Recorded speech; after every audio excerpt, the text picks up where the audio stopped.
It's an economic Armageddon that was unleashed by Trump. পুঁজিবাজার একটি বিপর্যয়ের মুখে পড়েছে। এই পরিস্থিতিতে বলা যায় মন্দা প্রায় নিশ্চিত এবং সম্পূর্ণ আত্মঘাতী সিদ্ধান্তের ফল। ইতিহাসে ওয়াশিংটন ডিসির সবচেয়ে খারাপ পদক্ষেপগুলোর একটি হিসেবে রেকর্ড হয়ে থাকবে। আমার মনে হয় মন্দা এখন প্রায় নিশ্চিত। যেভাবে পরিস্থিতি এগোচ্ছে, বিশেষ করে যদি এই শুল্ক বাস্তবায়ন হয়, যদি এই শুল্ক নিয়ে কোনো আলোচনা না হয় এবং এগুলো কার্যকর হয়, তাহলে দ্বিতীয় প্রান্তিকে জিডিপি স্বয়ংক্রিয়ভাবেই নেতিবাচক হয়ে যাবে এবং মন্দা তখন এক প্রকার নিশ্চিতই ধরা যাবে।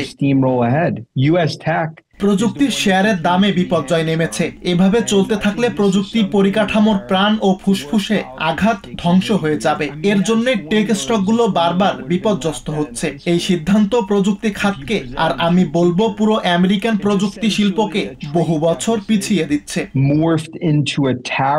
এআই বিপ্লব চলছে, কিন্তু সমস্যা হলো এই ধরনের পদক্ষেপের ফলে চায়না এআই বিপ্লবে আমেরিকাকে টপকে যেতে পারে। আর এদিকে আপনি টেক্সটাইল কারখানা বানানোর কথা ভাবছেন। মনে হচ্ছে আমরা আবার 1985 সালে ফিরে যাচ্ছি, যখন টিভিতে ব্যাক টু দ্য ফিউচার চলতো।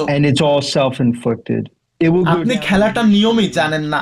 আলোচনা না হলে এটি একেবারে অর্থনৈতিক ধ্বংসযজ্ঞে পরিণত হবে। আপনি কারো চোখে চোখ রেখে এটা বলতে পারবেন না। এই অবস্থায় চোখ বন্ধ করে স্টক কিনে ফেলুন। আমি বলবো ওয়াল স্ট্রিটের ইতিহাসে এটি অন্যতম অদ্ভুত ঘটনা। আমাদের হয়তো ফিরে যেতে হবে 1890 সালে স্মুথ হ্যালি ট্যারিফ আইন পর্যন্ত এরকম ঘটনার তুলনা খুঁজতে। সবচেয়ে ভালো হবে যদি সপ্তাহান্তে আলোচনা শুরু হয়, আর মনে হয় সবাই আলোচনায় রাজি হবে, তাহলে সবচেয়ে খারাপ অবস্থাটাও হয়তো এড়ানো যাবে। চায়নার প্রযুক্তি এক প্রকার টর্নেডোর মতো সামনে এগিয়ে যাচ্ছে। আমেরিকার প্রযুক্তি খাতি এখন সবচেয়ে বেশি বিপর্যস্ত। আমি মনে করি পাল্টা শুল্কের পরিকল্পনা গত 100 বছরের সবচেয়ে খারাপ নীতিগুলোর একটি। Some of the tariff issues, smooth tariff, 1890.